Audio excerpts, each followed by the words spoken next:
Hello Sagittarius, welcome to the Plaid Sheep Oracle. You begin today beautifully with this new card from the Liffruma Healing Oracle. Early magic, create, germinate, and pause. Wait. There is a timing, divine conditions that are required to allow a bud to burst open and show the perfect, beautiful purpose. But there's also, right, these conditions. It's not, I want to say that it's not really so much about time as it is about attitude. Because then we have sort of these three cards. There's two cards from the top of the deck and then the card at the bottom of the deck. Try and hold them up here so you can see what this is visually. So the top of the deck was Gifu, which is the gift. And then below that is Man, or Manas, as you may know it, right? Humans, humankind, and yourself. And then Edel, or Othala, as you may know it, which is, you know, the birthright, the inheritance of you. And you see that all of these cards have this cross in them. But in the case of these two, only some, right, there's a block to this section. And here in this card, there's blocks to these two sections. Only in the Gifu card is it all open.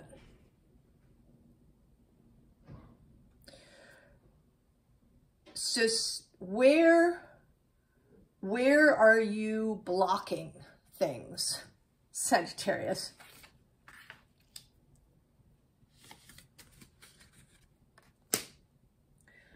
Where are you cutting off something, right? Some aspect of the gift from arriving? Is there maybe a particular direction or a particular source that you're blocking? You know, you won't take anything from this person or from this part of society or something. Or maybe, you know, maybe you don't believe. Maybe there's a lack of belief that you could receive something from this direction. So that's forming the block. Somewhere,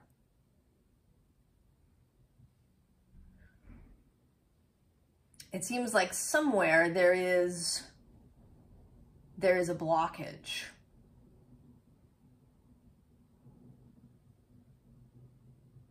And interestingly, I'm now seeing too, there's a number thing going on here. This bottom card is 2 and 3, which is 5.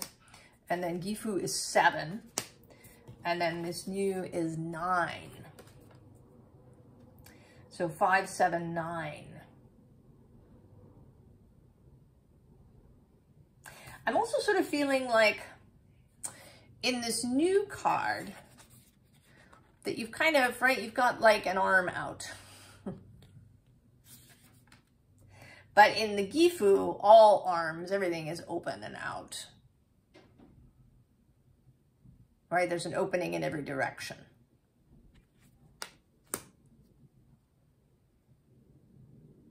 It's almost, you know, like a power pose kind of thing, you know, with rather than arms on hips, rather than hands on hips, arms out like in a hurrah gesture of openness and victory. You know, actually that sort of Wonder Woman power pose thing actually kind of implies that you're about to have a conflict, or that you're about to have some sort of challenge that you need to meet. Whereas a pose where you're just standing there, you know, arms open wide,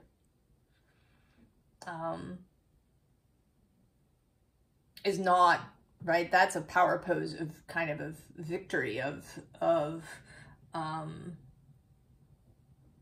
not having to confront something.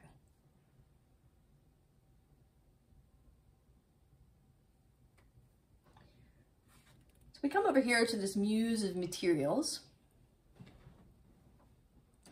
This new material reality.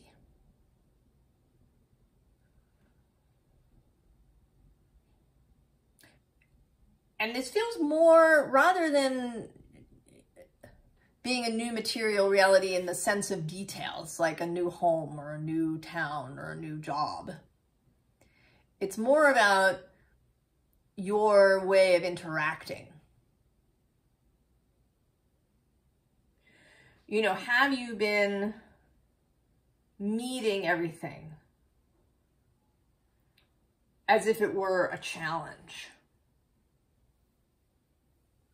Do you assume there's going to be a fight of some kind? And we, you know, this is not to say that there should never be a fight or a challenge that we want, right? We enjoy, you know, getting to grips with something. But we can go too far where, you know, everything is like that.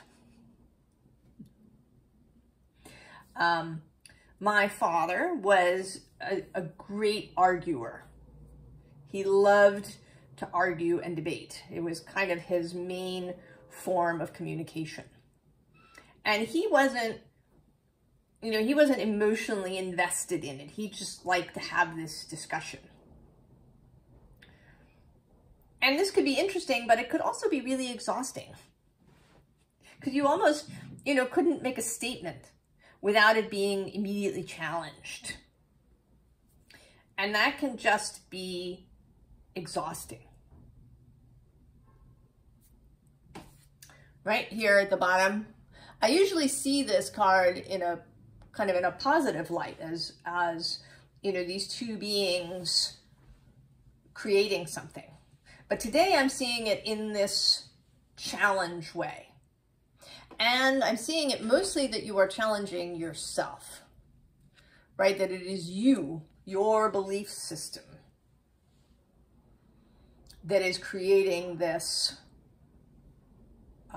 sense of having to fight your way through everything.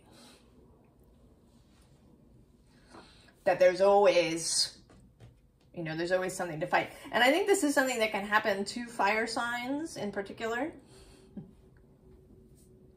Fire signs, also cardinal signs, sometimes can have this too, this sense of having to overcome.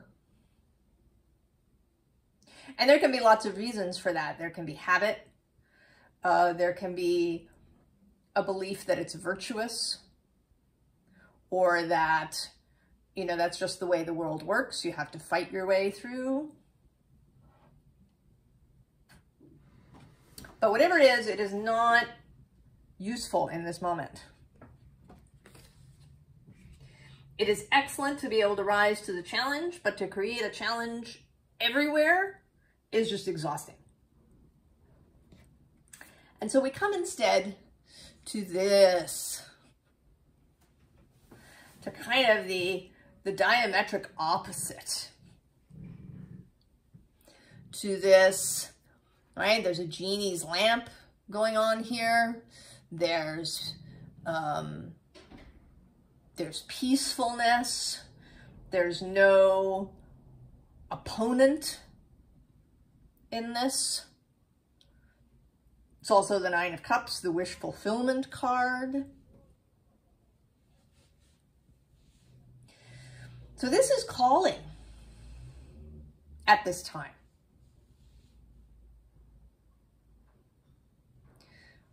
That you reached a point for, you know, any number of reasons that you are ready for this.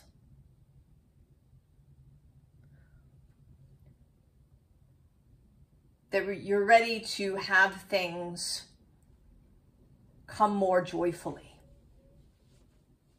You know, and that isn't necessarily that things will be easy, right? That they'll come with the snap of your fingers and, you know, it'll be there. There may be processes, but that they won't feel so combative or like a slog.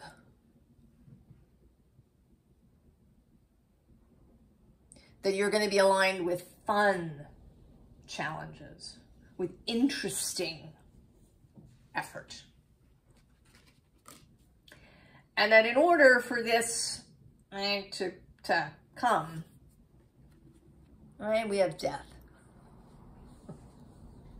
We have death and we have the world. So two cards of liminal portal space, of transformation and of ending / beginning.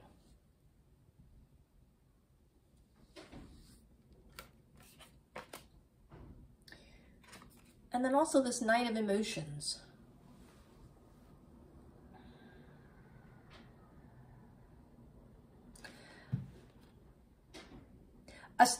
A sense of excitement, of romance, and romance kind of in the broad sense.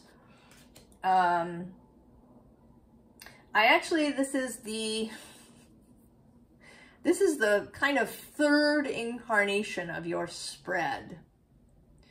The first one was completely different, with different decks, and it really was just gibberish, but one of the cards that came out was this, Romantic Love. And it didn't really seem to fit in, right? It was like this odd thing, and I could see bits of things in the reading, but mostly it was gibberish. So then I put it all away and I tried again. And then, there were 3 parts where I could totally see it, but there was still some gibberish. It's like you were having trouble, or the Sagittarius energy was having trouble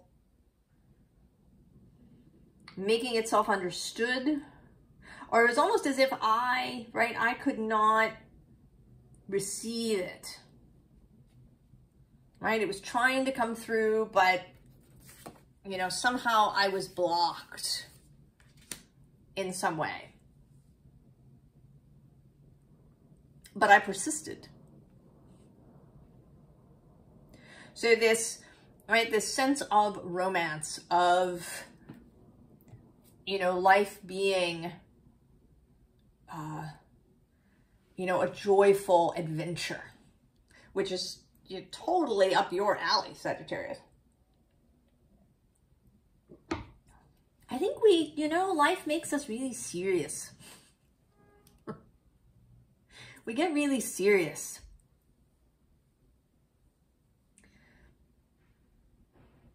And there are times when there's an opportunity, when the energies are such that we can see a way out into this more fun, more joyful, more expansive, new way of being. All right, we can actually cross the bridge rather than turning around and coming back.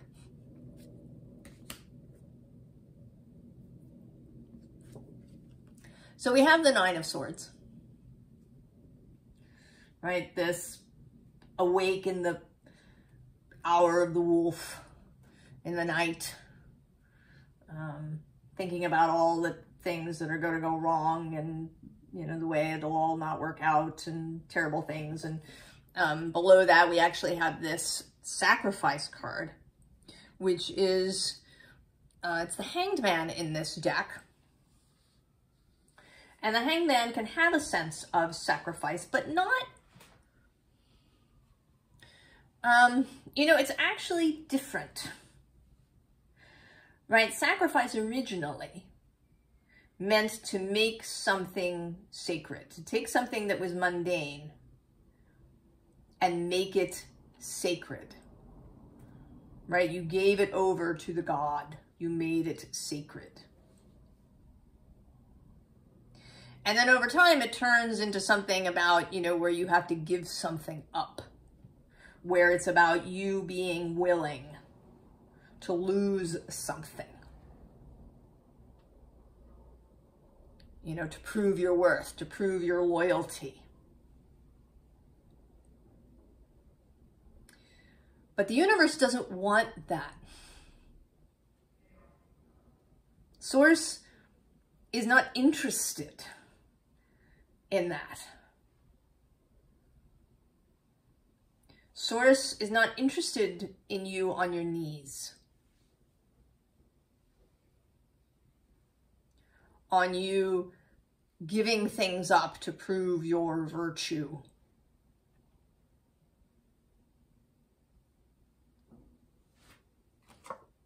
Now these two figures you see are facing in this direction. Then underneath this sacrifice card is this chariot movement card.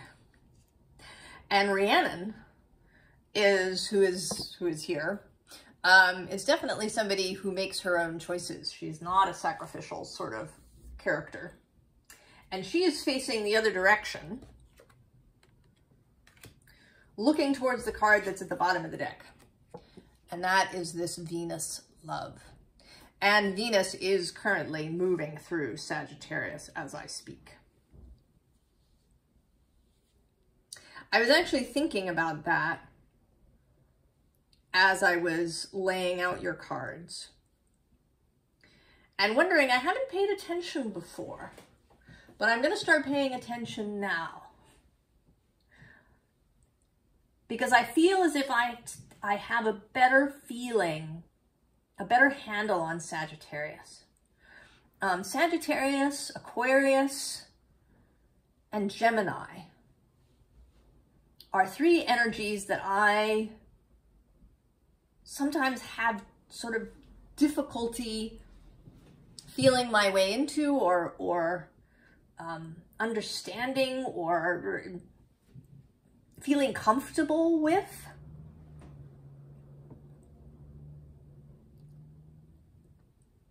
I think with Aquarius and Gemini, it's partly their air energy and partly that it's the 8th house and the 12th house, which are kind of, you know, very nebulous, secret, unconscious, hidden kinds of things that can make us uncomfortable. And then I have Neptune in Sagittarius. So that may be part of that there's a hidden aspect that maybe I am, you know, that there's some part of me that is in some way uncomfortable with Neptune, and that, you know, that's something that I need to look at. But at the moment, I feel much more comfortable here, and I'm wondering if that's because Venus is traveling through there. I have a lot of Venus energy. She is the most dignified planet in my chart. She's my sole dispositor. These are astrological terms. Everything leads back to her in my chart. So she is there now. So that may be, in fact, this loving, romantic energy passing through to gift that to you, right? That it's Venus's gift.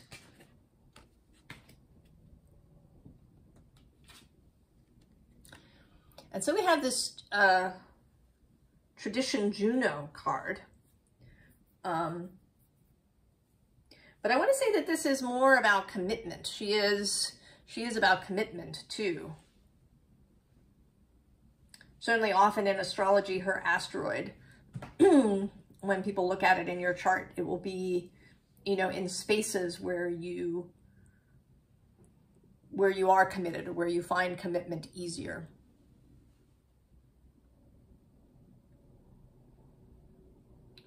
So making a choice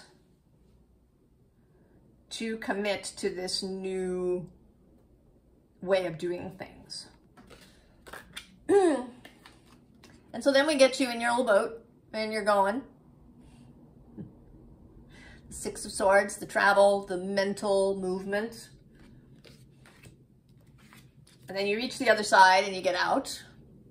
Princess of Swords, Page of Swords, a student energy, an open energy, curiosity. And you're headed for this Three of Pentacles, this new temple space.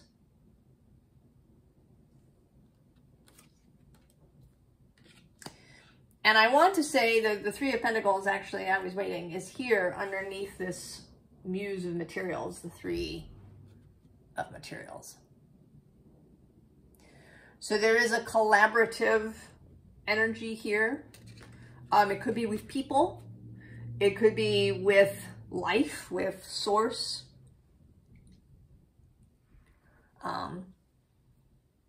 Collaboration rather than opposition. Presuming that everything is moving to help you rather than that everything is moving to oppose you.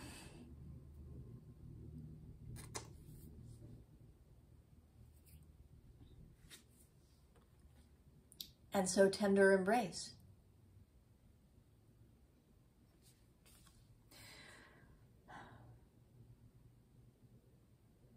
You know, it is really a choice.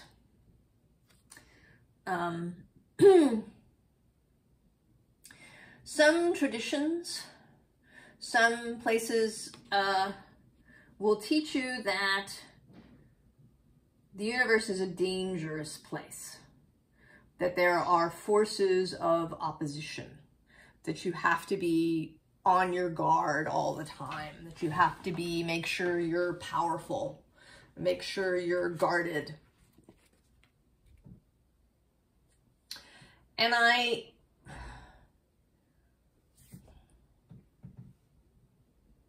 can't, of course, I can't say that I know the truth of it. But I think that it is a choice. That is what I believe. That the universe is not inherently that way.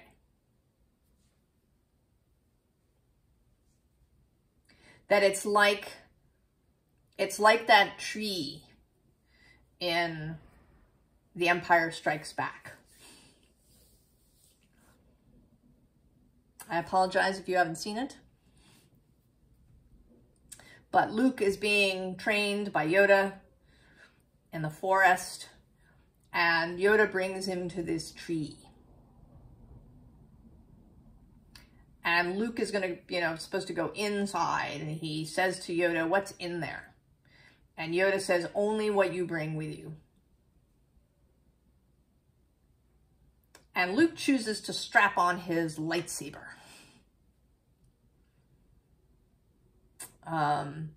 Although Yoda tells him that he won't need that.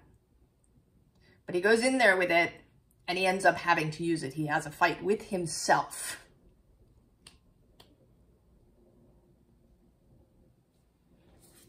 With himself.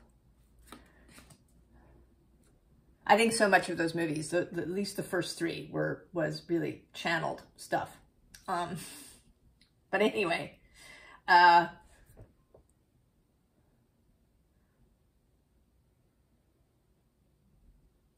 I think that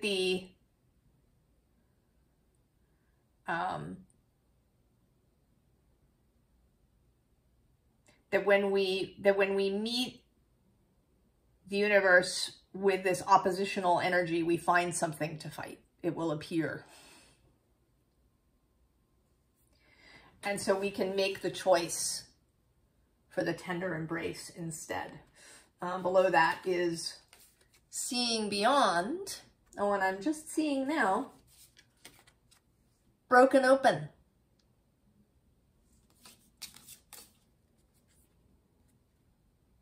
Then the bottom of the deck is a tall tale. And this is the other aspect, right? So we have one that we're not in combat mode, that we are open. And the other is the belief question. And I think that may almost be more difficult. Or maybe they go hand in hand, right? To believe in the impossible. To believe in something that we have yet to see or experience.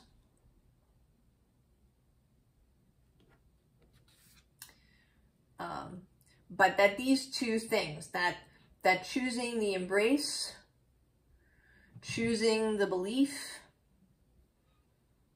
that all things are, right, are there to assist you rather than hinder you, right? That these are waking the lion.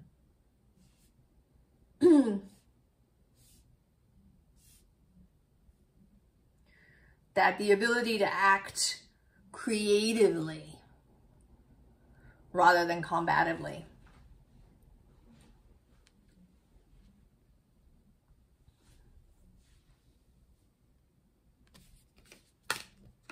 Right, that's the powerful move.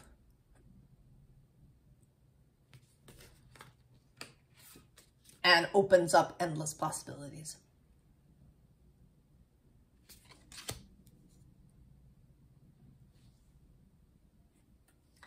And so we have the Wheel of Fortune, Jupiter's card, and therefore connected to Sagittarius.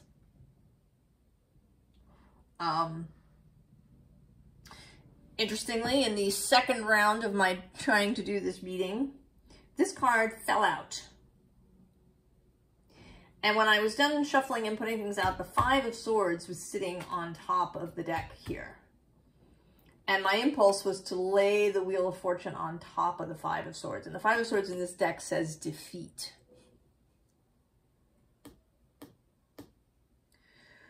So covering, right, that not defeat. That defeat is not inherent. Right, that the wheel turns.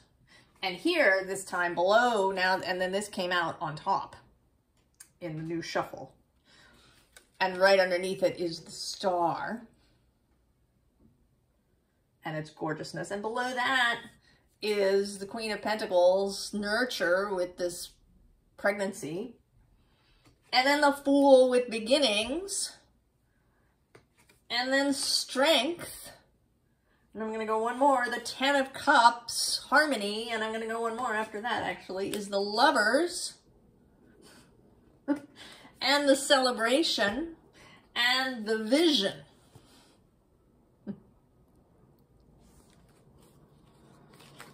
Right? It's like the reshuffle brought all of this gorgeous goodness to the top. And then the Sun at the bottom. As if that wasn't enough. I'm actually going to look. Oh, see, wealth is next to the Sun.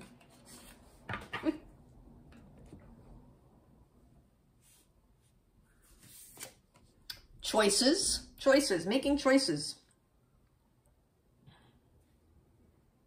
It's all a choice, ultimately. I mean, we may have to get past this, right? Work on this programming, work on resentments, work on stuff. I do believe in free will. You'll find discussions of, right, philosophical discussions on whether or not we have free will. Physicists weighing in on whether or not we have free will. I believe that we do. But that will can be influenced and overridden by, right, by culture, by patterns, by habits, right, by feeling like you have to be always on guard, by beliefs, what we believe is possible and true, and you know, can we actually see it, right? You can't choose something if you can't, you know that it's possible and that it's there.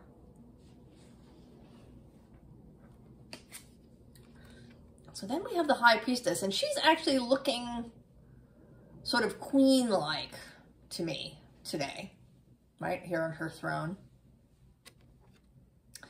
Her throne of roses. Right, there's kind of a Venus thing happening too. This queen, not of any particular suit, but a queen of the heart.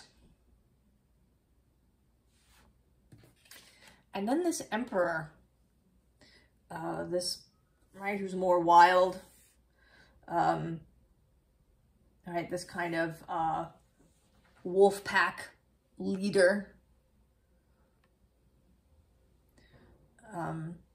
rather than someone who really leads rather than just telling people what to do.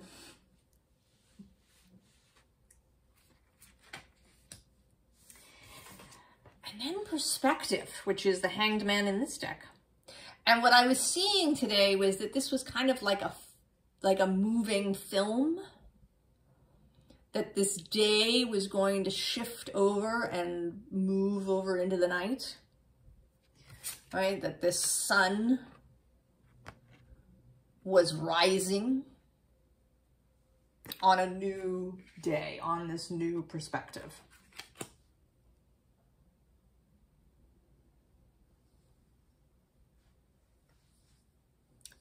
So, Sagittarius, advice. I'm actually going to start at the bottom of the deck is this Three of Swords. And it can be a challenge, or at least we can see it as a challenge, to remove the swords that we've had stabbed in our own heart for a long time.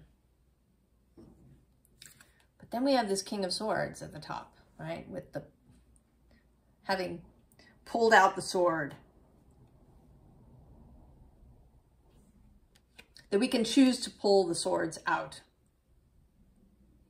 Choose to release resentment, to forgive, most especially ourselves. Right? That below that, right, is the Magician. That's where the power lies.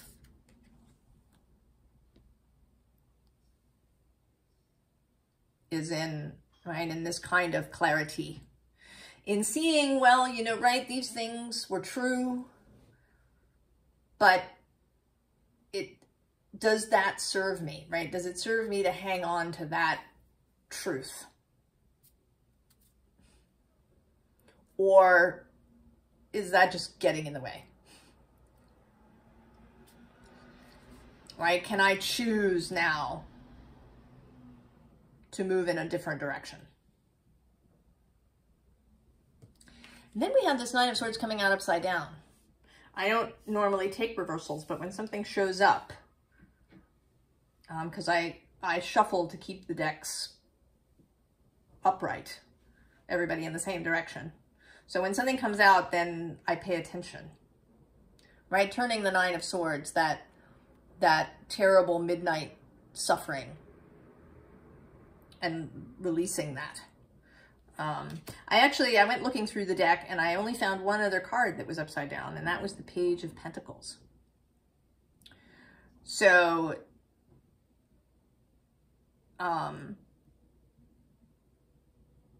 you know, it's interesting, in this deck, he carries a bag over his shoulder. And it seems like dumping out the bag. Dumping out, oh, and I just cut the deck onto the sun. Dumping out the bag.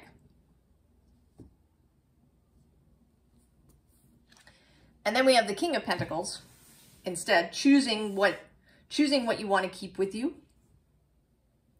Remembering your own stability, your own solidity.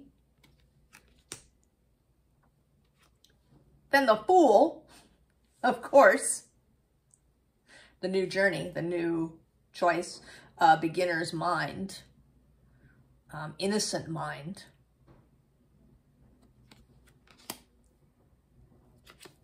And then the King of Cups, drink deeply.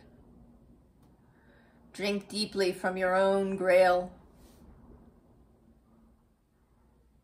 from the water of the life force.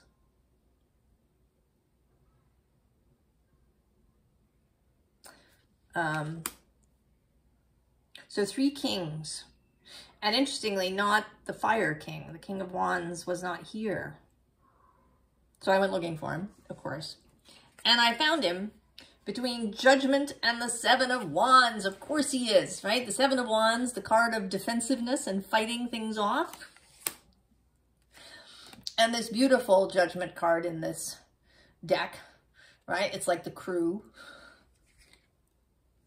waiting for you, right? This crew, all the people and forces ready to assist you, ready to bring you into the new life post-Judgment. And then this king himself, who wants to point out, right, the amazing thing. Look at the amazing thing. Look, it's happening. It's coming in. Look at the sun rising. Sagittarius. There are energies now, and maybe it is Venus, or maybe it's some other transit you're having. Could be Pluto about to move into Aquarius and therefore being sextile Sagittarius. Could be Jupiter as he moves across the way from you. Could be that Mars is shortly going to enter Leo for a little while. Trine Sagittarius. Could be the node coming to the end of Aries, trine your sign.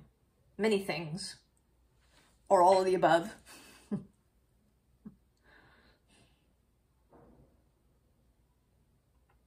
It's available to you now, Sagittarius. I hope that you'll embrace it, that you'll accept the gift.